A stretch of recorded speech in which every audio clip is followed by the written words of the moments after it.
ನಮಸ್ತೆ ವೀಕ್ಷಕರೇ, ನಮ್ಮ ಸೂರ್ಯೋದಯ ಕನ್ನಡ ಯೂಟ್ಯೂಬ್ ಚಾನೆಲ್ಗೆ ನಿಮಗೆಲ್ಲರಿಗೂ ಆದರದ ಸ್ವಾಗತ. ನಮ್ಮ ಚಾನೆಲ್ಗೆ ನೀವು ಹೊಸಬರಾಗಿದ್ದರೆ ದಯವಿಟ್ಟು ಸಬ್ಸ್ಕ್ರೈಬ್ ಮಾಡಿ, ವಿಡಿಯೋನ ವಾಚ್ ಮಾಡಿ. ಬನ್ನಿ ಕಥೆಯನ್ನು ಪ್ರಾರಂಭಿಸೋಣ.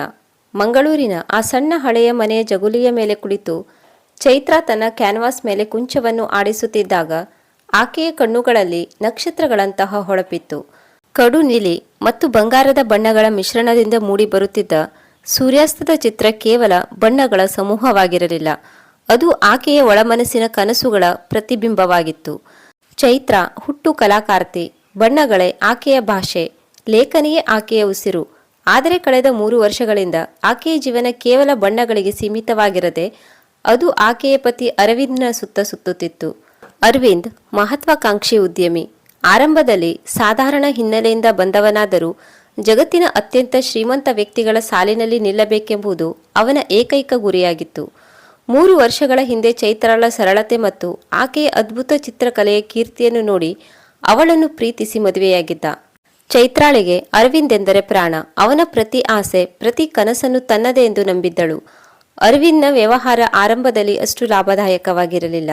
ಅರವಿಂದ್ ಹೊಸದಾಗಿ ಆರಂಭಿಸಿದ ಸಾಫ್ಟ್ವೇರ್ ಮತ್ತು ಕನ್ಸಲ್ಟಿಂಗ್ ಕಂಪನಿಗೆ ಬಂಡವಾಳದ ಕೊರತೆ ಇತ್ತು. ಬ್ಯಾಂಕುಗಳು ಸಾಲ ನೀಡಲು ನಿರಾಕರಿಸಿದಾಗ ಅರವಿಂದ್ಗೆ ಆಸರೆಯಾಗಿದ್ದು ಚೈತ್ರಾಳ ಚಿತ್ರಕಲೆ. ಆಕೆ ಹಗಲಿರುಳು ಕಷ್ಟಪಟ್ಟು ಬಿಡಿಸಿದ ಚಿತ್ರಗಳು ದೇಶ ವಿದೇಶಗಳ ಕಲಾ ಪ್ರದರ್ಶನಗಳಲ್ಲಿ ಲಕ್ಷಾಂತರ ರೂಪಾಯಿಗಳಿಗೆ ಮಾರಾಟವಾಗುತ್ತಿದ್ದವು. ತನಗೆ ಸಿಕ್ಕ ಪ್ರತಿಯೊಂದು ಪೈಸೆ, ಪ್ರತಿಯೊಂದು ಗೌರವ ಧನವನ್ನು ಆಕೆ ಅರವಿಂದ್ನ ಕೈಗಿಡುತ್ತಿದ್ದಳು. ಅರವಿಂದ್, ಈ ತಿಂಗಳ ಪ್ರದರ್ಶನದಿಂದ ಬಂದ 5 ಲಕ್ಷ ರೂಪಾಯಿಗಳ ಚೆಕ್ ಇದು. ನಿನ್ನ ಹೊಸ ಪ್ರಾಜೆಕ್ಟ್ಗೆ ಸಹಾಯವಾಗಬಹುದು ನೋಡು ಎಂದು ಚೈತ್ರ ಒಂದು ಸಂಜೆ ಕಾಫಿ ಕಪ್ ಜೊತೆಗೆ ಚೆಕ್ ಅನ್ನು ಅವನ ಮುಂದಿಟ್ಟಾಗ ಅರವಿಂದ್ನ ಮುಖದಲ್ಲಿ ನಗು ಅರಳಿತ್ತು.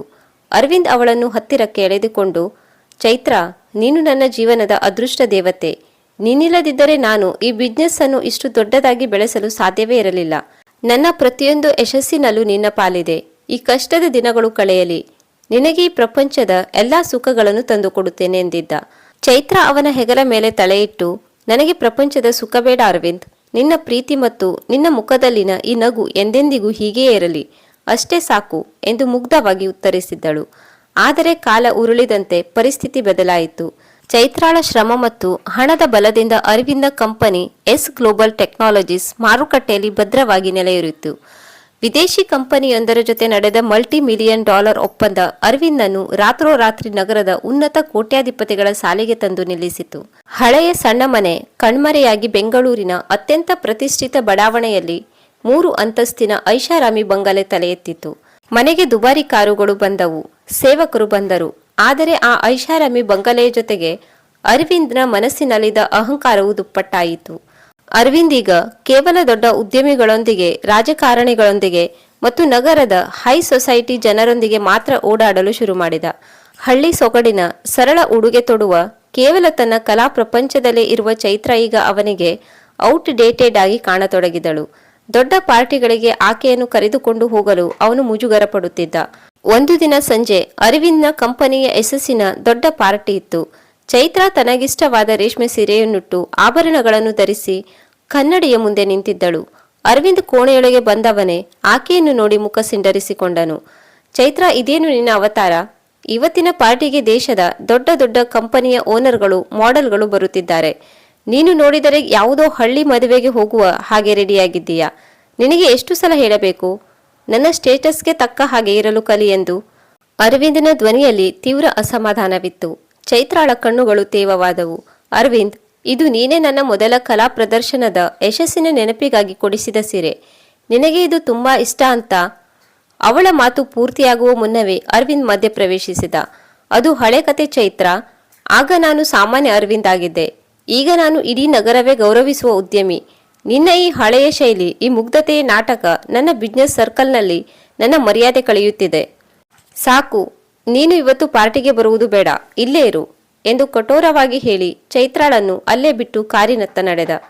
ಅವನು ಹೋದ ನಂತರ ಚೈತ್ರ ಕನ್ನಡಿಯ ಮುಂದೆ ಕುಳಿತು ತನ್ನ ತೇವವಾದ ಕಣ್ಣುಗಳನ್ನು ಒರೆಸಿಕೊಂಡಳು. ಅರವಿಂದ್ ಕೆಲಸದ ಒತ್ತಡದಿಂದಾಗಿ ಹೀಗೆಲ್ಲ ಆಡುತ್ತಿದ್ದಾನೆ, ಅವನಿಗೆ ನನ್ನ ಮೇಲಿನ ಪ್ರೀತಿ ಕಡಿಮೆಯಾಗಿಲ್ಲ ಎಂದು ತನ್ನ ಮನಸ್ಸಿಗೆ ತಾನೇ ಸಮಾಧಾನ ಮಾಡಿಕೊಂಡಳು. ಆದರೆ ಅರವಿಂದ್ನ ಮನಸ್ಸಿನಲ್ಲಿ ಈಗಾಗಲೇ ಆಕೆಯ ಜಾಗವನ್ನು ದುರಾಸೆ ಮತ್ತು ಕೃತಜ್ಞತೆ ಆವರಿಸಿಕೊಂಡಿದೆ ಎಂದು ಆಕೆಗೆ ಗೊತ್ತಿರಲಿಲ್ಲ.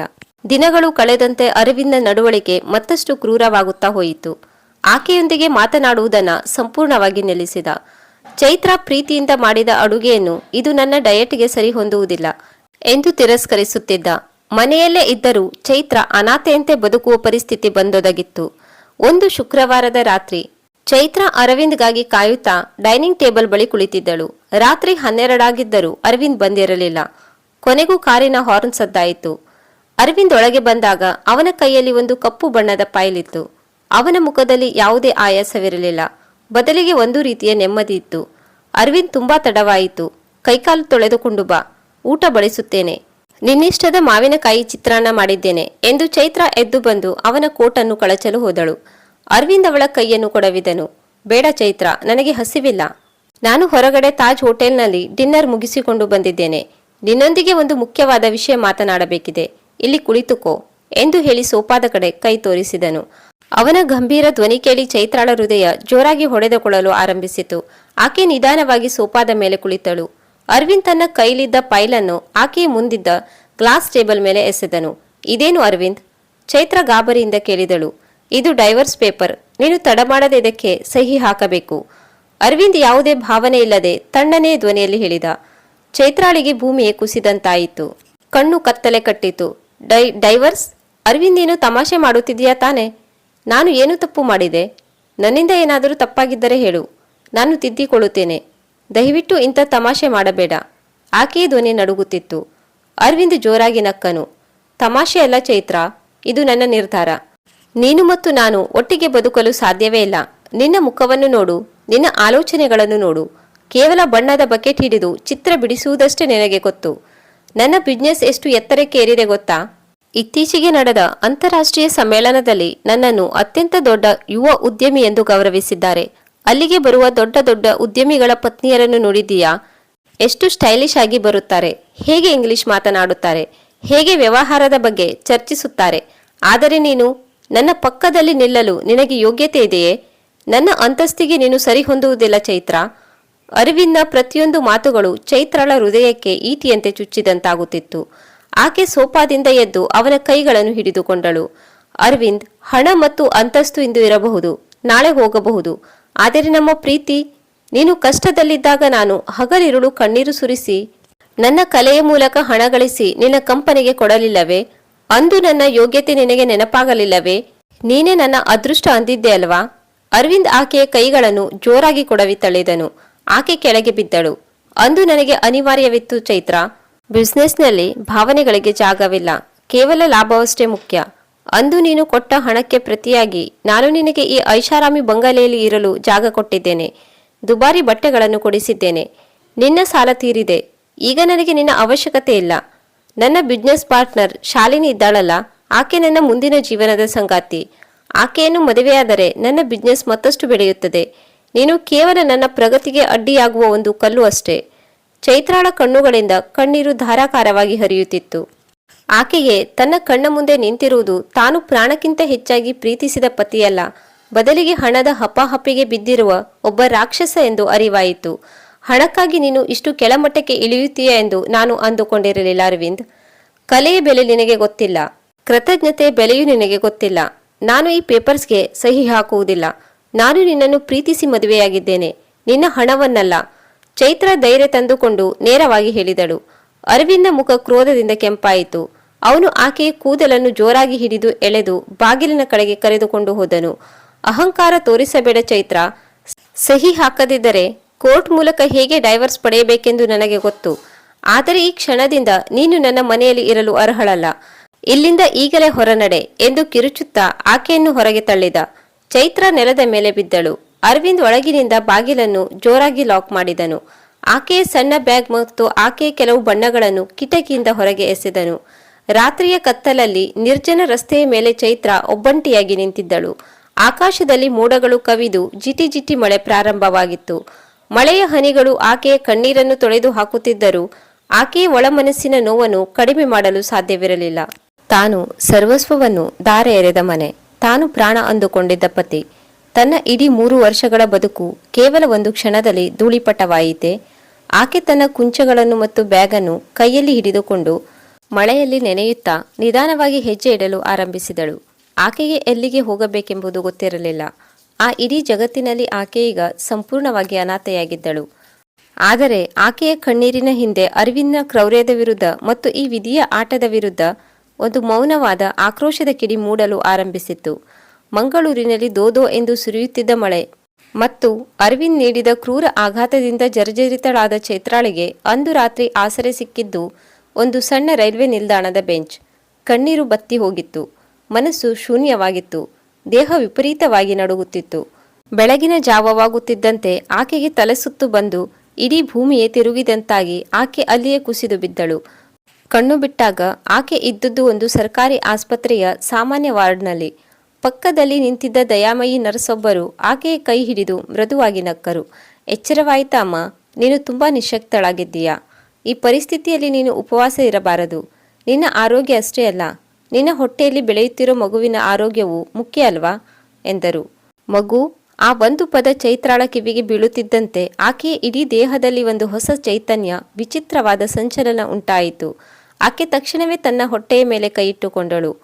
ಅರವಿಂದ್ನ ಕ್ರೌರ್ಯ ಆಕೆಯನ್ನು ಜೀವಂತ ಹೆಣವಾಗಿಸಿತ್ತು. ಆದರೆ ಆಕೆಯ ಒಳಗೆ ಮತ್ತೊಂದು ಜೀವ ಚಿಗುರೊಡೆಯುತ್ತಿತ್ತು. ಈ ಅನಿರೀಕ್ಷಿತ ಸತ್ಯ ಆಕೆಗೆ ಅಳಬೇಕೋ ಅಥವಾ ನಗಬೇಕೋ ತಿಳಿಯದಂತೆ ಮಾಡಿತು. ಅರವಿಂದನಿಗೆ ಈ ವಿಷಯ ತಿಳಿಸಿದರೆ ಅವನು ಆಕೆಯನ್ನು ಸ್ವೀಕರಿಸಬಹುದು ಎಂಬ ಆಸೆ ಒಂದು ಕ್ಷಣ ಮೂಡಿದರೂ ಅಂದು ರಾತ್ರಿ ಅವನು ಆಕೆಯ ಕೂದಲನ್ನು ಹಿಡಿದು ಹೊರತಳ್ಳಿದ ಕ್ರೂರ ಮುಖ ನೆನಪಾಗಿ ಆಕೆ ದೃಢ ನಿರ್ಧಾರ ಮಾಡಿದಳು. ಈ ಮಗು ಕೇವಲ ನನ್ನದು. ಆಸ್ಪತ್ರೆಯಿಂದ ಹೊರಬಂದ ಚೈತ್ರಾಳಿಗೆ ಆ ಕಾಂಕ್ರೀಟ್ ನಗರದಲ್ಲಿ ಇರಲು ಮನಸ್ಸಾಗಲಿಲ್ಲ. ಅರವಿಂದನ ನೆರಳು ಇಲ್ಲದ, ಯಾರಿಗೂ ತಾನು ಯಾರೆಂದು ತಿಳಿಯದ ದೂರದ ಊರಿಗೆ ಹೋಗಲು ನಿರ್ಧರಿಸಿದಳು. ತನ್ನ ಮೈ ಮೇಲಿದ್ದ ಅಲ್ಪ ಸ್ವಲ್ಪ ಒಡವೆಗಳನ್ನು ಮಾರಿ ಸಿಕ್ಕ ಅಲ್ಪ ಹಣದಲ್ಲಿ ರೈಲ್ವೆ ಹತ್ತಿದಳು. ಆಕೆ ಬಂದು ತಲುಪಿದ್ದು ಪಶ್ಚಿಮ ಘಟ್ಟದ ತಪ್ಪಲಿನಲ್ಲಿದ್ದ ಮಲ್ಲನಪುರ ಎಂಬ ಪುಟ್ಟ ಹಳ್ಳಿ. ಹಚ್ಚ ಹಸುರಿನ ಗದ್ದೆಗಳು, ಎತ್ತರದ ಅಡಿಕೆ ಮರಗಳು ಮತ್ತು ಸದಾ ಹರಿಯುವ ಹಳ್ಳ ಆಕೆಯ ಗಾಯಗೊಂಡ ಮನಸ್ಸಿಗೆ ಮದ್ದಿನಂತೆ ಕಂಡಿತು. ಹಳ್ಳಿಯ ಕೊನೆಯಲ್ಲಿ ಬೆಟ್ಟದ ಇಳಿಜಾರಿನಲ್ಲಿ ಒಂದು ಹಳೆಯ ಪಾಳುಬಿದ್ದ ಸರ್ಕಾರಿ ಶಾಲೆಯ ಕಟ್ಟಡವಿತ್ತು. 10 ವರ್ಷಗಳ ಹಿಂದೆ ಹೊಸ ಶಾಲೆ ನಿರ್ಮಾಣವಾದಾಗಿನಿಂದ ಆ ಹಳೆಯ ಹೆಂಚಿನ ಕಟ್ಟಡವನ್ನು ಯಾರೂ ಬಳಸುತ್ತಿರಲಿಲ್ಲ. ಸುತ್ತಲೂ ಪೊದೆಗಳು ಬೆಳೆದಿದ್ದವು. ಗೋಡೆಗಳ ಮೇಲಿನ ಸುಣ್ಣ ಬಣ್ಣ ಮಾಸಿ ಹೋಗಿತ್ತು. ಆದರೂ ಚೈತ್ರಾಳಿಗೆ ಆ ನಿರ್ಜನ ಜಾಗವೇ ಜಗತ್ತಿನ ಅತ್ಯಂತ ಸುರಕ್ಷಿತ ತಾಣವಾಗಿ ಕಂಡಿತು. ಹಳ್ಳಿಯ ಮುಖಂಡರ ಬಳಿ ಅನುಮತಿ ಪಡೆದು ಆಕೆ ಆ ಪಾಳು ಬಿದ್ದ ಶಾಲೆಯ ಒಂದು ಸಣ್ಣ ಕೋಣೆಯನ್ನು ಸ್ವಚ್ಛಗೊಳಿಸಿಕೊಂಡಳು. ಮೊದಲ ಕೆಲವು ದಿನಗಳು ತುಂಬಾ ಕಷ್ಟಕರವಾಗಿದ್ದವು. ನಗರದ ಐಷಾರಾಮಿ ಬಂಗಲೆಯಲ್ಲಿ ಬದುಕಿದ್ದ ಚೈತ್ರ ಈಗ ತಾನೇ ಬಾವಿಯಿಂದ ನೀರು ಸೇದಬೇಕು, ಒಲೆ ಉರಿಸಬೇಕು, ನೆಲ ಒರೆಸಬೇಕು. ಆದರೆ ಪ್ರತಿ ಬಾರಿ ದಣಿವಾದಾಗಲೂ ಆಕೆ ತನ್ನ ಹೊಟ್ಟೆಯ ಮೇಲೆ ಕೈಯಿಟ್ಟು, ನಿನಗಾಗಿ ನಾನು ಬದುಕಬೇಕು ಕಂದ ಎಂದು ತನಗೆ ತಾನೇ ಧೈರ್ಯ ಹೇಳಿಕೊಳ್ಳುತ್ತಿದ್ದಳು. ಹಳೆಯ ನೆನಪುಗಳು ಕಾಡಿದಾಗ ಆಕೆ ಬಣ್ಣಗಳನ್ನು ಕೈಗೆತ್ತಿಕೊಳ್ಳುತ್ತಿದ್ದಳು. ಮಾಸಿದ ಆ ಶಾಲೆಯ ಗೋಡೆಗಳೇ ಈಗ ಆಕೆಯ ಕ್ಯಾನ್ವಸ್ ಆದವು. ಒಂದು ದಿನ ಬೆಳಿಗ್ಗೆ ಚೈತ್ರ ಆ ಶಾಲೆಯ ಮುಂಭಾಗದ ಗೋಡೆಯ ಮೇಲೆ ಪ್ರಕೃತಿಯ ಸುಂದರ ಚಿತ್ರವನ್ನು ಬಿಡಿಸುತ್ತಿದ್ದಳು. ಹಚ್ಚ ಹಸುರಿನ ಬೆಟ್ಟಗಳು, ಅದರಿಂದ ಧುಮುಕುವ ಜಲಪಾತ ಮತ್ತು ಆಕಾಶದಲ್ಲಿ ಹಾರುವ ಹಕ್ಕಿಗಳ ಚಿತ್ರ ಆಕೆಯ ಕುಂಚದ ತುದಿಯಿಂದ ಜೀವ ತಳೆಯುತ್ತಿದ್ದವು. ಆ ದಾರಿಯಲ್ಲಿ ಹೋಗುತ್ತಿದ್ದ ಹಳ್ಳಿಯ ಕೆಲವು ಮಕ್ಕಳು, ಶೀಲಾ, ರಾಜು ಮತ್ತು ಗೋಪಿ, ಅಲ್ಲಿಗೆ ಬಂದು ಆಶ್ಚರ್ಯದಿಂದ ಕಣ್ಣು ಬಿಟ್ಟು ನೋಡತೊಡಗಿದರು. ಅಕ್ಕ, ಎಷ್ಟು ಚೆನ್ನಾಗಿದೆ ಈ ಚಿತ್ರ. ನಮ್ಮ ಹಳ್ಳಿಯ ಜಲಪಾತ ಥೇಟ್ ಹೀಗೆ ಇರೋದು ನೋಡು ಎಂದ ರಾಜು. ಚೈತ್ರ ನಿಧಾನವಾಗಿ ತಿರುಗಿ ಮಕ್ಕಳನ್ನು ನೋಡಿ ಮುಗುಳ್ನಕ್ಕಳು. ನಿಮಗೂ ಚಿತ್ರ ಬಿಡಿಸುವುದು ಇಷ್ಟನಾ ಎಂದು ಕೇಳಿದಳು. ತುಂಬಾ ಇಷ್ಟ ಅಕ್ಕ, ಆದರೆ ನಮಗೆ ಯಾರೂ ಹೇಳಿಕೊಡಲ್ಲ. ನಮ್ಮತ್ರ ಬಣ್ಣದ ಪೆನ್ಸಿಲ್ ಕೂಡ ಇಲ್ಲ ಎಂದು ಶೀಲಾ ಬೇಸರದಿಂದ ಹೇಳಿದಳು. ಚೈತ್ರಳ ಹೃದಯ ಕರಗಿತು. ಆಕೆ ತನ್ನ ಬ್ಯಾಗ್ನಿಂದ ತಾನು ತಂದಿದ್ದ ಕೆಲವು ಕಾಗದಗಳು ಮತ್ತು ಇದ್ದಿಲಿನ ಕಡ್ಡಿಗಳನ್ನು ತೆಗೆದು ಅವರ ಕೈಗಿಟ್ಟಳು. ಬಣ್ಣ ಇಲ್ಲದಿದ್ದರೆ ಏನಂತೆ, ಈ ಇದ್ದಿಲಿನಿಂದಲೇ ನಾವು ಅದ್ಭುತ ಚಿತ್ರಗಳನ್ನು ಬಿಡಿಸಬಹುದು. ನಾನು ನಿಮಗೆ ಹೇಳಿಕೊಡುತ್ತೇನೆ, ಇಲ್ಲಿ ಕುಳಿತುಕೊಳ್ಳಿ ಎಂದಳು. ಅಂದಿನಿಂದ ಆ ಪಾಳು ಬಿದ್ದ ಶಾಲೆಗೆ ಹೊಸ ಕಳೆ ಬಂದಿತು. ಪ್ರತಿದಿನ ಸಂಜೆ ಶಾಲೆಯ ಅವಧಿ ಮುಗಿದ ನಂತರ ಹಳ್ಳಿಯ 10 ಮಕ್ಕಳು ಚೈತ್ರಾಳ ಬಳಿ ಓಡೋಡಿ ಬರುತ್ತಿದ್ದರು. ಚೈತ್ರ ಅವರಿಗೆ ಕೇವಲ ಚಿತ್ರಕಲೆಯನ್ನಷ್ಟೇ ಕಲಿಸಲಿಲ್ಲ, ಪ್ರಕೃತಿಯನ್ನು ಪ್ರೀತಿಸುವುದನ್ನು, ಪ್ರತಿಯೊಂದು ವಸ್ತುವಿನಲ್ಲೂ ಅಡಗಿರುವ ಸೌಂದರ್ಯವನ್ನು ಗುರುತಿಸುವುದನ್ನು ಕಲಿಸಿದಳು. ಮಕ್ಕಳು ಮಣ್ಣಿನಲ್ಲಿ ಗೊಂಬೆಗಳನ್ನು ಮಾಡುವುದನ್ನು, ಒಣಗಿದ ಎಲೆಗಳಿಂದ ಕಲಾಕೃತಿಗಳನ್ನು ಸೃಷ್ಟಿಸುವುದನ್ನು ಕಲಿತರು. ಆ ಹಳೆಯ ಶಾಲೆಯ ಆವರಣ ಈಗ ಮಕ್ಕಳ ನಗುವಿನಿಂದ, ಗದ್ದಲದಿಂದ ತುಂಬಿ ಹೋಗುತ್ತಿತ್ತು. ಮಕ್ಕಳು ತಮಗಿಷ್ಟ ಬಂದಂತೆ ಗೋಡೆಗಳ ಮೇಲೆ ಚಿಟ್ಟೆಗಳನ್ನು, ಹೂಗಳನ್ನು, ನದಿಗಳನ್ನು ಬಿಡಿಸಿದರು. ಪಾಳು ಬಿದ್ದಿದ್ದ ಆ ಕತ್ತಲೆಯ ಕಟ್ಟಡ ಈಗ ಬಣ್ಣಗಳ ಲೋಕವಾಗಿ ಮಾರ್ಪಟ್ಟಿತು. ಒಂದು ಸಾಯಂಕಾಲ ಮಳೆ ಬಂದು ನಿಂತ ನಂತರ ಆಕಾಶದಲ್ಲಿ ಸುಂದರವಾದ ಮಳೆಬಿಲ್ಲು ಮೂಡಿತ್ತು. ಮಕ್ಕಳೆಲ್ಲ ಅದನ್ನು ನೋಡಿ ಚಪ್ಪಾಳೆ ತಟ್ಟುತ್ತಿದ್ದರು. ರಾಜು ಚೈತ್ರಾಳ ಬಳಿ ಬಂದು, ಅಕ್ಕ, ನೀನು ಯಾವಾಗಲೂ ನಗುತ್ತಾ ಇರುತ್ತೀಯ, ಆದರೆ ನಿನ್ನ ಕಣ್ಣುಗಳು ಯಾಕೋ ಸದಾ ಅಳುತ್ತಿರುವ ಹಾಗೆ ಕಾಣಿಸುತ್ತವೆ. ನಿನಗೆ ಯಾರೂ ಇಲ್ವಾ ಅಕ್ಕ ಎಂದು ಮುಗ್ಧವಾಗಿ ಕೇಳಿದನು. ಆ ಪ್ರಶ್ನೆಗೆ ಚೈತ್ರಾಳ ಕಣ್ಣುಗಳು ತೇವವಾದವು. ಆಕೆ ಅರವಿಂದನ್ನು ತನಗಾದ ಅನ್ಯಾಯವನ್ನು ನೆನೆದು ಒಂದು ಕ್ಷಣ ಮೌನವಾದಳು. ಆದರೆ ತಕ್ಷಣವೇ ತನ್ನ ಸುತ್ತಲೂ ನಿಂತಿದ್ದ ಆ ಮಕ್ಕಳ ಮುಗ್ಧ ಮುಖಗಳನ್ನು, ಅವರ ಕಣ್ಣುಗಳಲ್ಲಿದ್ದ ಪ್ರೀತಿಯನ್ನು ನೋಡಿದಳು. ಆಕೆ ರಾಜುನನ್ನು ಹತ್ತಿರಕ್ಕೆ ಕರೆದಳು. ಯಾರು ಹೇಳಿದರು ನನಗೆ ಯಾರೂ ಇಲ್ಲ ಅಂತ? ನೀವೆಲ್ಲ ಇದ್ದೀರಲ್ಲ ನನಗೆ. ನಿಮ್ಮ ಈ ನಗು, ಈ ಬಣ್ಣಗಳು ಇರುವವರೆಗೆ ನನಗೆ ಯಾವ ದುಃಖವೂ ಇಲ್ಲ ಎಂದು ನಗುತ್ತಲೇ ಉತ್ತರಿಸಿದಳು. ಹೌದು, ಚೈತ್ರ ತನ್ನ ಜೀವನದ ಅತಿದೊಡ್ಡ ನೋವನ್ನು ಆ ಮಕ್ಕಳ ನಿಷ್ಕಲ್ಮಶ ನಗುವಿನಲ್ಲಿ ಮತ್ತು ತನ್ನ ಕಲೆಯ ಅಭಿವ್ಯಕ್ತಿಯಲ್ಲಿ ನಿಧಾನವಾಗಿ ಮರೆಯುತ್ತಿದ್ದಳು. ಅರವಿಂದ್ ತನಗೆ ದ್ರೋಹ ಮಾಡಿರಬಹುದು, ತನ್ನ ಅಂತಸ್ತಿನ ಅಹಂಕಾರದಿಂದ ಆಕೆಯನ್ನು ದೂರ ತಳ್ಳಿರಬಹುದು. ಆದರೆ ಈ ಹಳ್ಳಿಯ ಸರಳ ಜನ ಮತ್ತು ಮುಗ್ಧ ಮಕ್ಕಳು ಆಕೆಗೆ ನೀಡಿದ ಗೌರವ ಹಾಗೂ ಪ್ರೀತಿ ಕೋಟಿ ಹಣಕ್ಕಿಂತಲೂ ದೊಡ್ಡದಾಗಿತ್ತು. ತನ್ನ ಹೊಟ್ಟೆಯಲ್ಲಿ ದಿನೇ ದಿನೇ ಬೆಳೆಯುತ್ತಿದ್ದ ಮಗುವಿಗೆ ಆಕೆ ಈ ಬಣ್ಣಗಳ ಲೋಕದಲ್ಲೇ ಸಂಸ್ಕಾರ ನೀಡುತ್ತಿದ್ದಳು. ಆಕೆಯ ಹೊಸ ಜೀವನ ಕೇವಲ ಬದುಕುವುದಕ್ಕಾಗಿರಲಿಲ್ಲ, ಅದು ತನ್ನ ಸ್ವಾಭಿಮಾನವನ್ನು ಮತ್ತು ಕಲೆಯ ಶಕ್ತಿಯನ್ನು ಜಗತ್ತಿಗೆ ತೋರಿಸುವ ಒಂದು ಸುಂದರ ಮುನ್ನುಡಿಯಾಗಿತ್ತು. ಆ ಪಾಳುಬಿದ್ದ ಶಾಲೆಯ ಗೋಡೆಗಳ ಮೇಲೆ ಮೂಡಿದ ಪ್ರತಿ ಚಿತ್ರವೂ ಚೈತ್ರಾಳ ಮರುಜನ್ಮದ ಸಾಕ್ಷಿಯಾಗಿದ್ದವು. ಮಲ್ಲನಪುರ ಹಳ್ಳಿಯ ಆ ಹಳೆಯ ಶಾಲಾ ಆವರಣದಲ್ಲಿ ಚೈತ್ರಾಳ ಜೀವನ ಶಾಂತವಾಗಿ ಸಾಗುತ್ತಿತ್ತು. ಆಕೆಯ ಗರ್ಭದೊಳಗಿನ ಜೀವಕ್ಕೆ ಈಗ 6 ತಿಂಗಳು ತುಂಬಿತ್ತು. ಮಕ್ಕಳ ಜೊತೆ ಬಣ್ಣಗಳ ಲೋಕದಲ್ಲಿ ಆಕೆ ತನ್ನ ನೋವನ್ನು ಮರೆತು ಬದುಕುತ್ತಿದ್ದಳು. ಆದರೆ ವಿಧಿ ಆಕೆಗೆ ದೀರ್ಘಕಾಲದ ನೆಮ್ಮದಿಯನ್ನು ನೀಡಲು ಸಿದ್ಧವಿರಲಿಲ್ಲ. ಚೈತ್ರ ಯಾವ ಕಾಂಕ್ರೀಟ್ ಪ್ರಪಂಚದಿಂದ ಮತ್ತು ಯಾರ ಕ್ರೌರ್ಯದಿಂದ ದೂರ ಓಡಿ ಬಂದಿದ್ದಳೋ, ಅದೇ ಕ್ರೌರ್ಯ ಈಗ ಆಕೆಯ ಈ ಪುಟ್ಟ ಸ್ವರ್ಗವನ್ನು ಹುಡುಕಿಕೊಂಡು ಹೆಮ್ಮಾರಿಯಂತೆ ಧಾವಿಸಿ ಬರುತ್ತಿತ್ತು. ಬೆಂಗಳೂರಿನಲ್ಲಿ ಅರವಿಂದ್ನ ದುರಾಸೆ ಗಗನಕ್ಕೇರಿತ್ತು. ಮಾರುಕಟ್ಟೆಯಲ್ಲಿ ತನ್ನ ಕಂಪನಿಯ ರೇಟಿಂಗ್ ಅನ್ನು ಮತ್ತಷ್ಟು ಹೆಚ್ಚಿಸಿಕೊಳ್ಳಲು ಮತ್ತು ಹೊಸ ಮಲ್ಟಿನ್ಯಾಷನಲ್ ಪ್ರಾಜೆಕ್ಟ್ಗಳನ್ನು ಸೆಳೆಯಲು ಅವನಿಗೆ ದೊಡ್ಡದೊಂದು international wellness resort and IT hub ಸ್ಥಾಪಿಸುವ ಯೋಜನೆ ಇತ್ತು. ಪರಿಸರ ಸ್ನೇಹಿ ಮತ್ತು ಪ್ರಕೃತಿಯ ಮಡಿಲಲ್ಲಿರುವ ಜಾಗಕ್ಕಾಗಿ ಅವನ ಮ್ಯಾನೇಜರ್ಗಳು ಹುಡುಕಾಟ ನಡೆಸಿದಾಗ ಅವರಿಗೆ ಕಣ್ಣಿಗೆ ಬಿದ್ದದ್ದೇ ಪಶ್ಚಿಮ ಘಟ್ಟದ ತಪ್ಪಲಿನ ಈ ಸುಂದರ ಮಲ್ಲನಪುರ ಹಳ್ಳಿ. ಅರವಿಂದ್ಗೆ ಆ ಹಳ್ಳಿಯ ಸೌಂದರ್ಯ ಕೇವಲ ಹಣ ಗಳಿಸುವ ಒಂದು ಆಟದ ಮೈದಾನವಾಗಿ ಕಂಡಿತು. ಒಂದು ಸೋಮವಾರದ ಮಧ್ಯಾಹ್ನ ಹಳ್ಳಿಯ ಶಾಂತ ವಾತಾವರಣವನ್ನು ಸೀಳಿಕೊಂಡು 3-4 ಐಷಾರಾಮಿ ಕಾರುಗಳು ಶಾಲೆಯ ಮುಂಭಾಗದ ಮಣ್ಣಿನ ರಸ್ತೆಯಲ್ಲಿ ಬಂದು ನಿಂತವು. ಕಾರಿನಿಂದ ಸೂಟ್ ಧರಿಸಿದ ಬಾಡಿಗಾರ್ಡ್ಗಳು ಮತ್ತು ಅಧಿಕಾರಿಗಳು ಇಳಿದರು. ಹಳ್ಳಿಯ ಜನ ಆಶ್ಚರ್ಯ ಮತ್ತು ಆತಂಕದಿಂದ ಆ ಕಾರುಗಳತ್ತ ನೋಡತೊಡಗಿದರು. ಕೊನೆಯ ಕಾರಿನಿಂದ ಕೋಟ್ಯಾಂತರ ರೂಪಾಯಿ ಬೆಲೆಯ ಸೂಟ್ ಧರಿಸಿ ಕಣ್ಣಿಗೆ ಕಪ್ಪು ಕನ್ನಡಕ ಇಟ್ಟುಕೊಂಡು ಇಳಿದ ವ್ಯಕ್ತಿಯನ್ನು ನೋಡಿ ಶಾಲೆಯ ಕಿಟಕಿಯ ಬಳಿ ನಿಂತಿದ್ದ ಚೈತ್ರಾಳ ಹೃದಯ ಒಂದು ಕ್ಷಣ ಒಡೆದು ಹೋದಂತಾಯಿತು. ಅದು ಬೇರೆ ಯಾರೂ ಅಲ್ಲ, ಆಕೆಯನ್ನು ಬೀದಿಗೆ ತಳ್ಳಿದ್ದ ಆಕೆಯ ಪತಿ ಅರವಿಂದ್.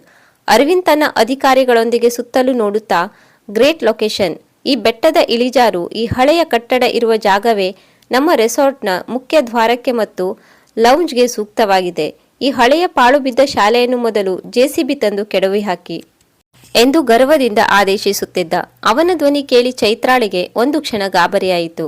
ಆದರೆ ಈಗ ಆಕೆ ಕೇವಲ ಅಸಹಾಯಕ ಹೆಣ್ಣಾಗಿರಲಿಲ್ಲ. ಆಕೆಯೊಳಗೆ ಒಬ್ಬ ತಾಯಿ ಮತ್ತು ಕಲಾಕಾರ್ತಿ ಜಾಗೃತಳಾಗಿದ್ದಳು. ಆಕೆ ನಿಧಾನವಾಗಿ ಹೆಜ್ಜೆ ಇಡುತ್ತಾ ಶಾಲೆಯ ಬಾಗಿಲಿನಿಂದ ಹೊರಗೆ ಬಂದಳು.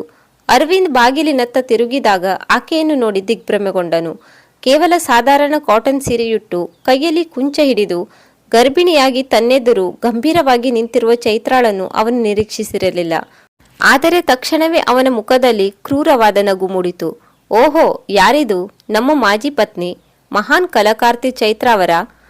ಬೆಂಗಳೂರಿನ ಅರಮನೆಯಂತ ಮನೆಯನ್ನು ಬಿಟ್ಟು ಈ ಹಳ್ಳಿಯ ಪಾಳು ಬಿದ್ದ ಕೋಣೆಯಲ್ಲಿ ಅನಾಥೆಯ ತರಹ ಬಂದು ಕುಳಿತಿದ್ದೀಯಾ?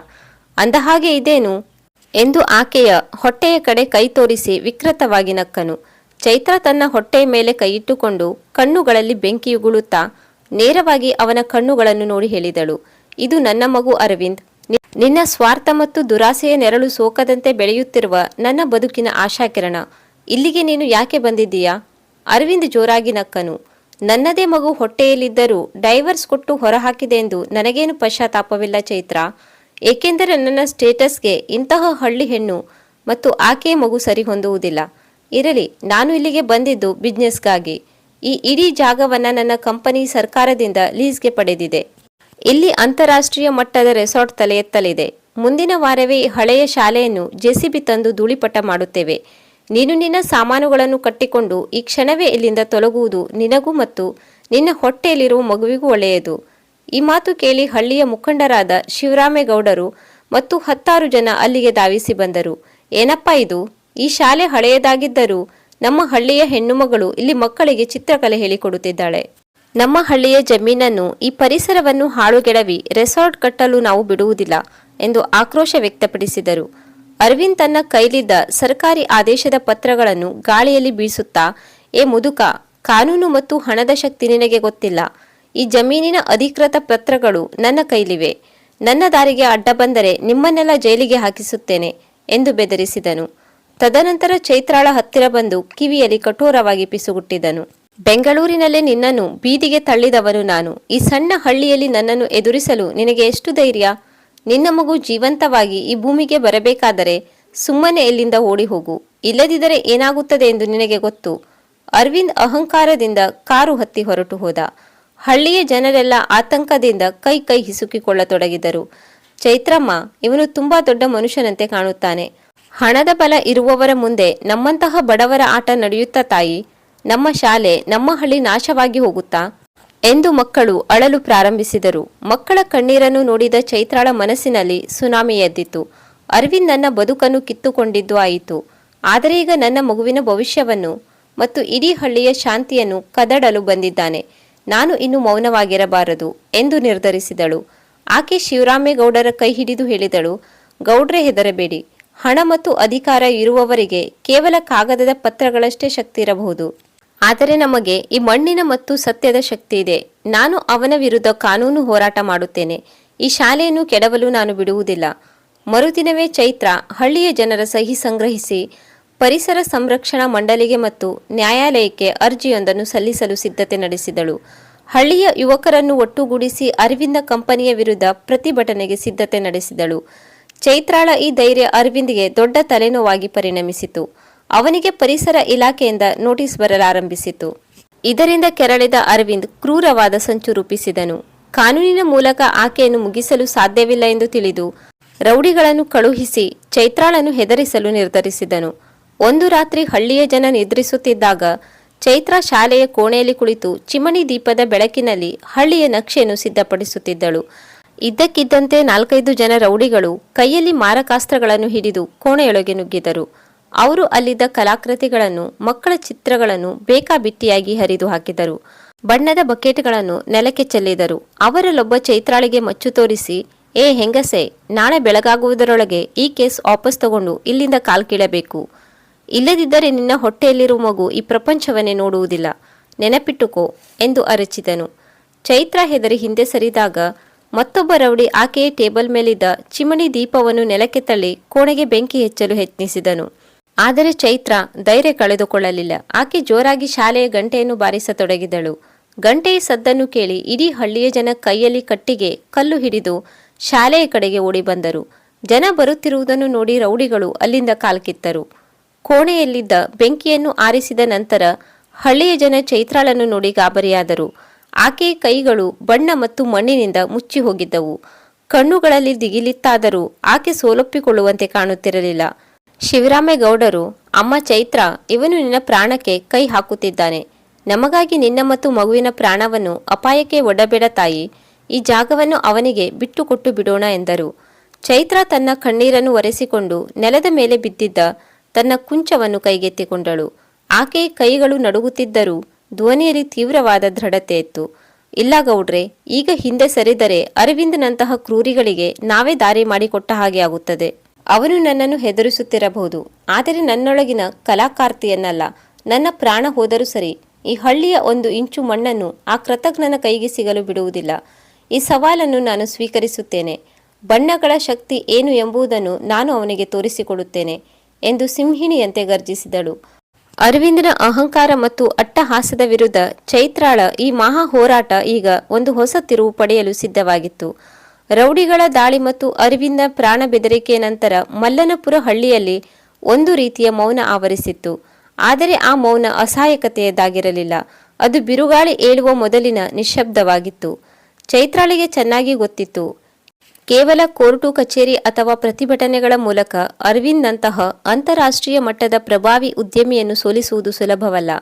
ಅವನ ಹಣದ ಬಲದ ಮುಂದೆ ಕಾನೂನಿನ ದಾರಿಗಳು ಕೆಲವೊಮ್ಮೆ ಮಂಕಾಗುತ್ತಿದ್ದವು. ಅರವಿಂದನ್ನು ಸೋಲಿಸಬೇಕಾದರೆ ಅವನ ಅಹಂಕಾರ ಎಲ್ಲಿದೆಯೋ ಆ ಜಗತ್ತಿನಲ್ಲಿ ಅವನನ್ನು ಕಟ್ಟಿಹಾಕಬೇಕಿತ್ತು.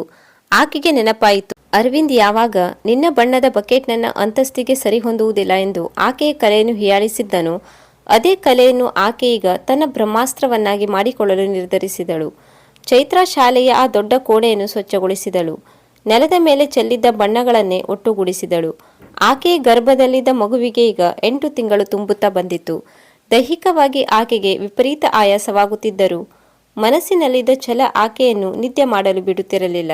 ಆಕೆ ಹಳ್ಳಿಯ ಜನರನ್ನು ಕರೆದು, ಗೌಡ್ರೆ, ನನಗೆ ಹಳ್ಳಿಯ ಹಳೆಯ ಇತಿಹಾಸ, ಈ ಮಣ್ಣಿನ ಸೊಗಡು ಮತ್ತು ಅರವಿಂದನ ಕಂಪನಿ ಇಲ್ಲಿ ಮಾಡುತ್ತಿರುವ ದೌರ್ಜನ್ಯದ ಎಲ್ಲ ವಿವರಗಳು ಬೇಕು.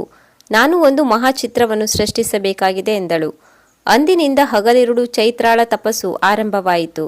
ಆಕೆ ಶಾಲೆಯ ಗೋಡೆಗೆ 10 ಅಡಿ ಎತ್ತರ ಮತ್ತು 20 ಅಡಿ ಅಗಲದ ಬೃಹತ್ ಕ್ಯಾನ್ವಾಸ್ ಒಂದನ್ನು ಸಿದ್ಧಪಡಿಸಿಕೊಂಡಳು. ಆಕೆ ಕೈಲಿದ್ದ ಕುಂಚ ಈಗ ಕೇವಲ ಬಣ್ಣಗಳನ್ನು ಹಚ್ಚುತ್ತಿರಲಿಲ್ಲ.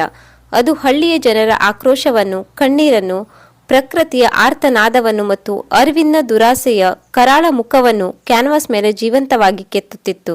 ಚಿತ್ರದ ಒಂದು ಬದಿಯಲ್ಲಿ ಹಚ್ಚ ಹಸುರಿನಿಂದ ಕಂಗೊಳಿಸುವ ಪಶ್ಚಿಮ ಘಟ್ಟ, ಮುಗ್ಧವಾಗಿ ನಗುತ್ತಿರುವ ಹಳ್ಳಿಯ ಮಕ್ಕಳು, ಹಕ್ಕಿಗಳ ಹಾರಾಟವಿದ್ದರೆ, ಮತ್ತೊಂದು ಬದಿಯಲ್ಲಿ ಕಾಂಕ್ರೀಟ್ ರಾಕ್ಷಸನಂತೆ ಧಾವಿಸಿ ಬರುತ್ತಿರುವ ಜೆಸಿಬಿ ಯಂತ್ರಗಳು, ಸೂಟ್ ಧರಿಸಿ ರಕ್ತ ಪಿಪಾಸುವಿನಂತೆ ನಗುತ್ತಿರುವ ಒಬ್ಬ ಉದ್ಯಮಿಯ ಕರಾಳ ನೆರಳು ಮತ್ತು ಆ ನೆರಳಿನ ಕೆಳಗೆ ನಲುಗುತ್ತಿರುವ ಗರ್ಭಿಣಿ ಹೆಣ್ಣೊಬ್ಬಳ ಮೌನ ಹೋರಾಟ ಮೂಡಿಬಂದಿತ್ತು. ಆ ಚಿತ್ರಕ್ಕೆ ಆಕೆ ಇಟ್ಟ ಹೆಸರು ಅನ್ಹೋಲಿ ಗ್ರೀಡ್. ಆಕೆ ಚಿತ್ರ ಬಿಡಿಸುವಾಗ ಹಳ್ಳಿಯ ಮಕ್ಕಳು ಆಕೆಗೆ ಬಣ್ಣದ ತಟ್ಟೆಗಳನ್ನು ತಂದು ಕೊಡುತ್ತಿದ್ದರು. ಮಹಿಳೆಯರು ಆಕೆಗೆ ಶಕ್ತಿ ಬರಲು ಹಣ್ಣು ಹಾಲನ್ನು ನೀಡುತ್ತಿದ್ದರು. ಇಡೀ ಹಳ್ಳಿಯೇ ಚೈತ್ರಾಳ ಆ ಕಲಾಕೃತಿಯ ಹಿಂದೆ ಶಕ್ತಿಯಾಗಿ ನಿಂತಿತ್ತು. ಆಕೆ ಚಿತ್ರವನ್ನು ಪೂರ್ಣಗೊಳಿಸಿದ ದಿನ ಅದನ್ನು ನೋಡಿದ ಹಳ್ಳಿಯ ಜನರ ಕಣ್ಣುಗಳಲ್ಲಿ ನೀರು ಬಂದಿತು. ಅದೊಂದು ಕೇವಲ ಚಿತ್ರವಾಗಿರಲಿಲ್ಲ, ಅದು ಅವರ ಬದುಕಿನ ಕಟು ಸತ್ಯವಾಗಿತ್ತು. ಅದೇ ಸಮಯದಲ್ಲಿ ಬೆಂಗಳೂರಿನಲ್ಲಿ ಪ್ರತಿಷ್ಠಿತ ರಾಷ್ಟ್ರೀಯ ಕಲಾ ಪ್ರದರ್ಶನ ಮತ್ತು ಜಾಗತಿಕ ಪರಿಸರ ಕಲಾಮೇಳ ನಡೆಯುತ್ತಿತ್ತು. ಜಗತ್ತಿನಾದ್ಯಂತ ಪ್ರಸಿದ್ಧ ಕಲಾ ವಿಮರ್ಶಕರು, ಪರಿಸರವಾದಿಗಳು ಮತ್ತು ಅಂತಾರಾಷ್ಟ್ರೀಯ ಮಾಧ್ಯಮಗಳು ಅಲ್ಲಿಗೆ ಆಗಮಿಸುತ್ತಿದ್ದವು. ಅರವಿಂದ್ ಸಹ ತನ್ನ ಹೊಸ ರೆಸಾರ್ಟ್ ಪ್ರಾಜೆಕ್ಟ್ನ ಪ್ರಚಾರಕ್ಕಾಗಿ ಆ ಮೇಳಕ್ಕೆ ದೊಡ್ಡ ಮಟ್ಟದ ಪ್ರಾಯೋಜಕತ್ವ ನೀಡಿದ್ದ. ತನ್ನ ಕಂಪನಿಯ ಹೆಸರನ್ನು ಜಾಗತಿಕ ಮಟ್ಟಕ್ಕೆ ಕೊಂಡೊಯ್ಯುವುದು ಅವನ ಯೋಜನೆಯಾಗಿತ್ತು. ಚೈತ್ರಾ ಹಳ್ಳಿಯ ಯುವಕರ ಸಹಾಯದಿಂದ ತನ್ನ ಬೃಹತ್ ಕಲಾಕೃತಿಯನ್ನು ರಹಸ್ಯವಾಗಿ ಬೆಂಗಳೂರಿನ ಆ ಕಲಾ ಪ್ರದರ್ಶನಕ್ಕೆ ಕಳುಹಿಸಿಕೊಟ್ಟಳು. ಆಕೆಗೆ ಅಲ್ಲಿ ಪ್ರವೇಶ ಸಿಗುವುದು ಸುಲಭವಲ್ಲದಿದ್ದರೂ ಆಕೆಯ ಹಳೆಯ ಕಲಾ ಸರ್ಕಲ್ನ ಕೆಲವು ಪ್ರಾಮಾಣಿಕ ಸ್ನೇಹಿತರು ಆಕೃತಿಯ ಆಳ ಮತ್ತು ಗಾಂಭೀರ್ಯವನ್ನು ನೋಡಿ ಅದಕ್ಕೆ ಮುಖ್ಯ ಗ್ಯಾಲರಿಯಲ್ಲಿ ಜಾಗ ಕಲ್ಪಿಸಿಕೊಟ್ಟರು. ಪ್ರದರ್ಶನ ಉದ್ಘಾಟನದ ದಿನ ಅರವಿಂದ್ ತನ್ನ ಭಾವಿ ಪತ್ನಿ ಶಾಲಿನಿ ಮತ್ತು ದೊಡ್ಡ ದೊಡ್ಡ ಉದ್ಯಮಿಗಳೊಂದಿಗೆ ಗತ್ತಿನಿಂದ ಮುಖ್ಯ ಸಭಾಂಗಣಕ್ಕೆ ಬಂದನು. ಮಾಧ್ಯಮಗಳ ಕ್ಯಾಮೆರಾಗಳು ಅವನ ಸುತ್ತಲೂ ಮಿಂಚುತ್ತಿದ್ದವು. ಅಷ್ಟರಲ್ಲಿ ಸಭಾಂಗಣದ ಮಧ್ಯಭಾಗದಲ್ಲಿದ್ದ ಆ ಬೃಹತ್ ಚಿತ್ರದ ಮೇಲಿದ್ದ ಪರದೆ ಸರಿಯಿತು. ಅಲ್ಲಿ ನೆರೆದಿದ್ದ ನೂರಾರು ಕಲಾಪ್ರೇಮಿಗಳು, ಅಂತಾರಾಷ್ಟ್ರೀಯ ಪತ್ರಕರ್ತರು ಆ ಚಿತ್ರವನ್ನು ನೋಡಿ ಸ್ತಬ್ಧರಾದರು. ಚಿತ್ರದಲ್ಲಿದ್ದ ಕಲಾತ್ಮಕತೆ, ಬಣ್ಣಗಳ ಸಂಯೋಜನೆ ಮತ್ತು ಅದರಲ್ಲಿದ್ದ ಸಂದೇಶ ಎಲ್ಲರ ಹೃದಯವನ್ನು ನೇರವಾಗಿ ಮುಟ್ಟಿತು. ಆದರೆ ಎಲ್ಲಕ್ಕಿಂತ ಹೆಚ್ಚಾಗಿ ಆ ಚಿತ್ರದಲ್ಲಿದ್ದ ಕಾಂಕ್ರೀಟ್ ರಾಕ್ಷಸನ ಮುಖ ಮತ್ತು ದುರಾಸೆಯ ನೆರಳು ಅರವಿಂದನ ಮುಖವನ್ನೇ ಹೋಲುತ್ತಿತ್ತು. ಚಿತ್ರದ ಕೆಳಗೆ ಮಲ್ಲನಪುರ ಹಳ್ಳಿಯ ಹೆಸರು ಮತ್ತು ಅರವಿಂದನ ಎಸ್ ಗ್ಲೋಬಲ್ ಟೆಕ್ನಾಲಜೀಸ್ ಕಂಪನಿಯಲ್ಲಿ ನಡೆಯುತ್ತಿರುವ ಅಕ್ರಮ ಒತ್ತುವರಿ, ರೌಡಿಸಂನ ಸಂಪೂರ್ಣ ವಿವರಣೆಯನ್ನು ಕಲಾತ್ಮಕವಾಗಿ ಬರೆಯಲಾಗಿತ್ತು. ಮೈ ಗಾಡ್, ಇದೊಂದು ಅದ್ಭುತ ಕಲಾಕೃತಿ. ಇತ್ತೀಚಿನ ದಶಕಗಳಲ್ಲಿ ಪ್ರಕೃತಿ ಮತ್ತು ಮನುಷ್ಯನ ದುರಾಸೆಯ ನಡುವಿನ ಹೋರಾಟವನ್ನು ಇಷ್ಟು ತೀವ್ರವಾಗಿ ಬಿಡಿಸಿದ ಚಿತ್ರವನ್ನು ನಾನು ನೋಡಿಲ್ಲ ಎಂದು ಫ್ರಾನ್ಸ್ನಿಂದ ಬಂದಿದ್ದ ಪ್ರಸಿದ್ಧ ಕಲಾ ವಿಮರ್ಶಕರೊಬ್ಬರು ಉದ್ಗರಿಸಿದರು.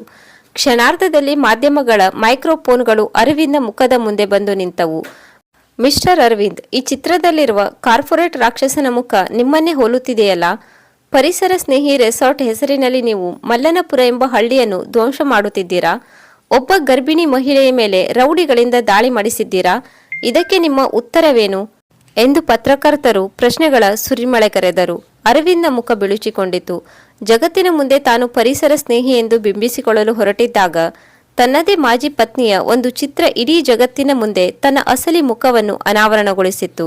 ಅವನು ಕೋಪದಿಂದ, ಇದೆಲ್ಲ ಸುಳ್ಳು, ಇದೊಂದು ಕೇವಲ ಕಾಲ್ಪನಿಕ ಚಿತ್ರ ಎಂದು ಕಿರುಚಿದನು. ಆದರೆ ಅಷ್ಟರಲ್ಲೇ ವೇದಿಕೆಯ ಮೇಲೆ ಪ್ರಶಸ್ತಿ ಘೋಷಣೆಯಾಯಿತು. ಈ ವರ್ಷದ ಅಂತಾರಾಷ್ಟ್ರೀಯ ಜಾಗತಿಕ ಕಲಾ ಪ್ರಶಸ್ತಿ ಮತ್ತು 10 ಲಕ್ಷ ರೂಪಾಯಿಗಳ ನಗದು ಬಹುಮಾನ ಮಲ್ಲನಪುರದ ಚೈತ್ರ ಅವರಿಗೆ ಲಭಿಸಿದೆ. ಸಭಾಂಗಣ ಚಪ್ಪಾಳೆಯ ಸದ್ದಿನಿಂದ ಮೊಳಗಿತು. ಮಾಧ್ಯಮಗಳು ತಕ್ಷಣವೇ ಮಲ್ಲನಪುರ ಹಳ್ಳಿಗೆ ಧಾವಿಸಿದವು. ಹಳ್ಳಿಯ ಪಾಳುಬಿದ್ದ ಶಾಲೆಯ ಮುಂದೆ ರಾಷ್ಟ್ರೀಯ ವಾಹಿನಿಗಳ ವ್ಯಾನ್ಗಳು ಬಂದು ನಿಂತವು. ಚೈತ್ರ ಶಾಂತವಾಗಿ ಬಂದು ಕ್ಯಾಮರಾಗಳ ಮುಂದೆ ನಿಂತು ಮಾತನಾಡಿದಳು. ಈ ಪ್ರಶಸ್ತಿ ನನ್ನ ಕಲೆಗೆ ಸಿಕ್ಕಿದ್ದಲ್ಲ, ಇದು ಮಲ್ಲನಪುರ ಹಳ್ಳಿಯ ಮಣ್ಣಿಗೆ ಮತ್ತು ಸತ್ಯಕ್ಕೆ ಸಿಕ್ಕ ಜಯ. ಹಣ ಮತ್ತು ಅಂತಸ್ತಿನ ಮದದಲ್ಲಿರುವ ಕೆಲವು ಉದ್ಯಮಿಗಳು ಪ್ರಕೃತಿಯನ್ನು ಮತ್ತು ಬಡವರ ಬದುಕನ್ನು ಕೊಳ್ಳಬಹುದು ಎಂದುಕೊಂಡಿದ್ದಾರೆ. ಆದರೆ ನೆನಪಿಡಿ, ಕಲೆಗೆ ಜಗತ್ತನ್ನು ಬದಲಿಸುವ ಶಕ್ತಿ ಇದೆ. ಈ ಜಾಗದಲ್ಲಿ ಯಾವುದೇ ರೆಸಾರ್ಟ್ ತಲೆ ಎತ್ತಲು ನಾವು ಬಿಡುವುದಿಲ್ಲ. ಇದು ನಮ್ಮ ಮಕ್ಕಳ ಭವಿಷ್ಯದ ಶಾಲೆ ಎಂದು ದೃಢವಾಗಿ ಸಾರಿದಳು. ಈ ಸುದ್ದಿ ದೇಶಾದ್ಯಂತ ಸಂಚಲನ ಸೃಷ್ಟಿಸಿತು.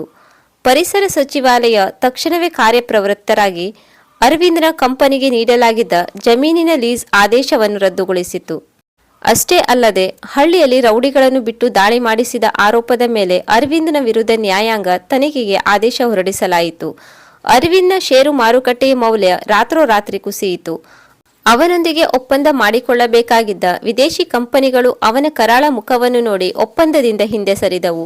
ಶಾಲಿನಿ ಸಹ ಅವನ ಸಹವಾಸ ಸಾಕೆಂದು ಅವನನ್ನು ಬಿಟ್ಟು ಹೋದಳು. ಹಣ ಮತ್ತು ಅಂತಸ್ತಿನ ಅಹಂಕಾರದಿಂದ ಮೆರೆಯುತ್ತಿದ್ದ ಅರವಿಂದ್ ಚೈತ್ರಾಳ ಕುಂಚದ ಒಂದೇ ಒಂದು ಏಟಿಗೆ ಜಾಗತಿಕ ಮಟ್ಟದಲ್ಲಿ ತಲೆ ತಗ್ಗಿಸಿ ನಿಲ್ಲುವಂತಾಯಿತು. ಚೈತ್ರ ಬಿಡಿಸಿದ ಬಣ್ಣಗಳು ಕೇವಲ ಗೋಡೆಯನ್ನು ಅಲಂಕರಿಸಲಿಲ್ಲ, ಅವು ದುಷ್ಟತನದ ವಿರುದ್ಧ ಮಹಾ ಗೆಲುವನ್ನು ಸಾರಿದ್ದವು. ಆ ಪಾಳುಬಿದ್ದ ಶಾಲೆಯ ಆವರಣದಲ್ಲಿ ಹಳ್ಳಿಯ ಜನರೆಲ್ಲ ಸೇರಿ ಚೈತ್ರಾಳನ್ನು ಜಯಘೋಷಣೆಗಳೊಂದಿಗೆ ಬರಮಾಡಿಕೊಂಡರು. ಚೈತ್ರಾಳ ಕಣ್ಣುಗಳಲ್ಲಿ ಅಂದು ಆನಂದ ಬಾಷ್ಪವಿತ್ತು. ಆಕೆಯ ಪ್ರತಿಭೆ ಅಹಂಕಾರವನ್ನು ಮಣಿದು ವಿಜಯೋತ್ಸವ ಆಚರಿಸಿತು. ಚೈತ್ರಾಳ ಹೋರಾಟದ ಕತೆ ದೇಶಾದ್ಯಂತ ಪತ್ರಿಕೆಗಳಲ್ಲಿ, ದೂರದರ್ಶನ ವಾಹಿನಿಗಳಲ್ಲಿ ಹೆಮ್ಮೆಯ ಸುದ್ದಿಯಾಗಿ ಪ್ರಸಾರವಾಯಿತು. ಸರ್ಕಾರವು ಆ ಹಳೆಯ ಪಾಳುಬಿದ್ದ ಸರ್ಕಾರಿ ಶಾಲೆಯ ಜಾಗವನ್ನು ಚೈತ್ರಾಳ ಹೆಸರಿಗೆ ದೀರ್ಘಾವಧಿ ಲೀಸ್ ಒಪ್ಪಂದದ ಮೂಲಕ ಹಸ್ತಾಂತರಿಸಿ ಅಲ್ಲಿ ಕಲಾ ಮತ್ತು ಗ್ರಾಮೀಣಾಭಿವೃದ್ಧಿ ಕೇಂದ್ರವನ್ನು ಸ್ಥಾಪಿಸಲು ಅನುಮತಿ ನೀಡಿತು. ಕಲಾ ಮೇಳದಿಂದ ಬಂದ 10 ಲಕ್ಷ ರೂಪಾಯಿಗಳ ನಗದು ಬಹುಮಾನದ ಹಣ ಇಡೀ ಹಳ್ಳಿಯ ಚಿತ್ರಣವನ್ನೇ ಬದಲಾಯಿಸಲು ಸಿದ್ಧವಾಗಿತ್ತು. ಆದರೆ ಎಲ್ಲಕ್ಕಿಂತ ದೊಡ್ಡ ಸೌಭಾಗ್ಯ ಚೈತ್ರಾಳ ಬದುಕಿನಲ್ಲಿ ಬರಲು ದಿನಗಣನೆ ಆರಂಭವಾಗಿತ್ತು. ಒಂದು ರವಿವಾರ ಚೈತ್ರಾಳಿಗೆ ಹಳ್ಳಿಯ ಸರ್ಕಾರಿ ಆಸ್ಪತ್ರೆಯಲ್ಲಿ ಮುದ್ದಾದ ಹೆಣ್ಣು ಮಗು ಜನಿಸಿತು. ನರ್ಸ್ ಮಗುವನ್ನು ಎತ್ತಿಕೊಂಡು ಹೊರಗೆ ಬಂದು, ಗೌಡ್ರೆ, ಹೆಣ್ಣು ಮಗು ಹುಟ್ಟಿದೆ, ತಾಯಿ ಮಗು ಇಬ್ಬರು ಕ್ಷೇಮವಾಗಿದ್ದಾರೆ ಎಂದು ಘೋಷಿಸಿದಾಗ ಇಡೀ ಹಳ್ಳಿಯಲ್ಲಿ ಹಬ್ಬದ ವಾತಾವರಣ ಸೃಷ್ಟಿಯಾಯಿತು. ಮಕ್ಕಳು ಸಕ್ಕರೆ ಹಂಚಿ ಸಂಭ್ರಮಿಸಿದರು. ಚೈತ್ರ ತನ್ನ ಮಗುವನ್ನು ಮೊದಲ ಬಾರಿಗೆ ಎದೆಗೆ ಅಪ್ಪಿಕೊಂಡಾಗ ಆಕೆಯ ಕಣ್ಣುಗಳಿಂದ ಆನಂದ ಬಾಷ್ಪ ಧಾರಾಕಾರವಾಗಿ ಹರಿಯಿತು. ಆ ಪುಟ್ಟ ಕಂದನ ಮುಖದಲ್ಲಿದ್ದ ಮುಗ್ಧತೆ ಆಕೆಗೆ ಕಳೆದು ಹೋದ ಎಲ್ಲ ನೋವುಗಳನ್ನು ಮರೆಸಿತು. ನೀನು ಕೇವಲ ನನ್ನ ಮಗುವಲ್ಲ, ಈ ಹಳ್ಳಿಯ ಪ್ರತಿಭೆಯ ಸಂಕೇತ ಎಂದು ಮಗುವಿನ ಹಣೆಗೆ ಮುತ್ತಿಟ್ಟಳು. 5 ವರ್ಷಗಳ ನಂತರ ಮಲ್ಲನಪುರ ಹಳ್ಳಿ ಈಗ ಕೇವಲ ಒಂದು ಸಣ್ಣ ಹಳ್ಳಿಯಾಗಿರಲಿಲ್ಲ. ಅದು ದೇಶದ ಪ್ರಮುಖ ಸಂಸ್ಕೃತಿ ಮತ್ತು ಕಲಾ ಗ್ರಾಮವಾಗಿ ಮಾರ್ಪಟ್ಟಿತು. ಆ ಹಳೆಯ ಪಾಳುಬಿದ್ದ ಶಾಲೆ ಈಗ ಚೈತ್ರ ಇಂಟರ್ನ್ಯಾಷನಲ್ ಆರ್ಟ್ ಅಕಾಡೆಮಿ ಎಂಬ ಭವ್ಯ ಕಟ್ಟಡವಾಗಿ ಮಾರ್ಪಟ್ಟಿತು. ಸುತ್ತಲೂ ಸುಂದರ ತೋಟ, ಗೋಡೆಗಳ ಮೇಲೆ ಹಳ್ಳಿಯ ಮಕ್ಕಳೇ ಬಿಡಿಸಿದ ಅದ್ಭುತ ಚಿತ್ರಗಳು ಮತ್ತು ಪರಿಸರ ಸ್ನೇಹಿ ತರಗತಿಗಳು ಅಲ್ಲಿ ತಲೆ ಎತ್ತಿದವು. ದೇಶ ವಿದೇಶಗಳಿಂದ ಕಲಾ ಪ್ರೇಮಿಗಳು, ವಿದ್ಯಾರ್ಥಿಗಳು ಚಿತ್ರಕಲೆ ಮತ್ತು ಮಣ್ಣಿನ ಕಲಾಕೃತಿಗಳನ್ನು ಕಲಿಯಲು ಮಲ್ಲನಪುರಕ್ಕೆ ಬರುತ್ತಿದ್ದರು. ಇತ್ತ ಅರವಿಂದ್ನ ದುಷ್ಟತನಕ್ಕೆ ತಕ್ಕ ಶಿಕ್ಷೆಯಾಗಿತ್ತು. ನ್ಯಾಯಾಲಯದ ತನಿಖೆಯಲ್ಲಿ ಅವನ ಕಂಪನಿಯ ಎಲ್ಲ ಕಳ್ಳಾಟಗಳು, ಭೂ ಒತ್ತುವರಿ ಮತ್ತು ರೌಡಿಸಂ ಪ್ರಕರಣಗಳು ಸಾಬೀತಾಗಿ ಅವನ ಬ್ಯಾಂಕ್ ಖಾತೆಗಳನ್ನು ಮುಟ್ಟುಗೋಲು ಹಾಕಿಕೊಳ್ಳಲಾಗಿತ್ತು. ಅವನ ಕಂಪನಿ ದಿವಾಳಿಯಾಗಿತ್ತು. ಕೆಲವು ವರ್ಷಗಳ ಜೈಲು ಶಿಕ್ಷೆ ಮುಗಿಸಿ ಹೊರಬಂದಿದ್ದ ಅವನನ್ನು ಸಮಾಜ ಸಂಪೂರ್ಣವಾಗಿ ಬಹಿಷ್ಕರಿಸಿತ್ತು. ಕೈಯಲ್ಲಿ 1 ಪೈಸೆ ಹಣವಿಲ್ಲದೆ, ತಿನ್ನಲು ಅನ್ನವಿಲ್ಲದ ಬೀದಿ ಪಾಲಾಗಿದ್ದ ಅರವಿಂದ್ ಕೊನೆಗೆ ಚೈತ್ರಾಳ ಬಳಿ ಬಂದನು. ಅದೇ ಸಮಯಕ್ಕೆ ಪುಟ್ಟ ಅನನ್ಯ ಓಡೋಡಿ ಬಂದು ಚೈತ್ರಾಳ ಕೈಯನ್ನು ಹಿಡಿದುಕೊಂಡಳು. ಅಮ್ಮ, ಯಾರಿದು ತಾತ, ಯಾಕೆ ಅಳುತ್ತಿದ್ದಾರೆ ಎಂದು ಮುಗ್ಧವಾಗಿ ಕೇಳಿದಳು. ಅರವಿಂದ್ ಆ ಮಗುವನ್ನು ನೋಡಿ ತನ್ನದೇ ರಕ್ತದ ಕುಡಿಯನ್ನು ಗುರುತಿಸಿ ಮತ್ತಷ್ಟು ಕಣ್ಣೀರು ಸುರಿಸಿದನು. ಆಕೆಯನ್ನು ಮುಟ್ಟಲು ಕೈ ಚಾಚಿದವನೇ ತನ್ನ ಅಪವಿತ್ರ ಕೈಗಳಿಂದ ಆ ದೇವತೆಯಂತಹ ಮಗುವನ್ನು ಮುಟ್ಟಬಾರದು ಎಂದು ಕೈಯನ್ನು ಹಿಂದೆಳೆದುಕೊಂಡನು. ಚೈತ್ರಾಳ ಕಣ್ಣುಗಳಲ್ಲಿ ಈಗ ಯಾವುದೇ ದ್ವೇಷವಾಗಲಿ ಹಗೆತನವಾಗಲಿ ಇರಲಿಲ್ಲ. ಆಕೆ ತನ್ನ ಕಲೆಯ ಮೂಲಕ, ತನ್ನ ಸಾಧನೆಯ ಮೂಲಕ ಈಗಾಗಲೇ ಅತ್ಯುನ್ನತ ಶಿಖರವನ್ನು ತಲುಪಿದ್ದಳು. ಕಲಾಕಾರ್ತಿಯ ಲಕ್ಷಣ ಎಂಬುದನ್ನು ಆಕೆ ಅರಿತಿದ್ದಳು. ಆಕೆ ಅರವಿಂದನ್ನು ನೋಡಿ ಶಾಂತ ಧ್ವನಿಯಲ್ಲಿ ಹೇಳಿದಳು, ಅರವಿಂದ್, ನಿನಗೆ ನಿನ್ನ ತಪ್ಪಿನ ಅರಿವಾಗಲು ವಿಧಿ ಇಷ್ಟು ದೊಡ್ಡ ಶಿಕ್ಷೆ ನೀಡಿದೆ. ನಾನು ನಿನ್ನನ್ನು ಕ್ಷಮಿಸಿದ್ದೇನೆ, ಆದರೆ ಹಳೆಯ ಜೀವನಕ್ಕೆ ಮತ್ತೆ ಮರಳಲು ಸಾಧ್ಯವಿಲ್ಲ. ನನ್ನ ಬದುಕು ಈಗ ಈ ಮಕ್ಕಳಿಗೆ, ಈ ಕಲೆಗೆ ಮುಡುಪಾಗಿದೆ. ಆಕೆ ತನ್ನ ಸಹಾಯಕನನ್ನು ಕರೆದು, ಇವರಿಗೆ ಅಕಾಡೆಮಿಯ ಅತಿಥಿ ಗೃಹದಲ್ಲಿ ಉಳಿದುಕೊಳ್ಳಲು ಜಾಗ ಕೊಡಿ, ಒಳ್ಳೆಯ ಬಟ್ಟೆ ಆಹಾರ ನೀಡಿ, ಇವರು ಗುಣಮುಖರಾಗುವವರೆಗೆ ಇಲ್ಲೇ ಇರಲಿ, ನಂತರ ಇವರಿಗೆ ಇಷ್ಟವಾದ ಕೆಲಸವನ್ನು ಅಕಾಡೆಮಿಯಲ್ಲಿ ನೀಡಿ ಎಂದಳು. ಅರವಿಂದ್ ಕೃತಜ್ಞತೆಯಿಂದ ಚೈತ್ರಾಳಿಗೆ ಕೈಮುಗಿದು ಆಕೆಯ ಉದಾತ್ತ ಮನಸ್ಸನ್ನು ನೋಡಿ ಮೂಕ ವಿಸ್ಮಿತನಾಗಿ ಅಲ್ಲಿಂದ ಹೆಜ್ಜೆ ಇಟ್ಟನು.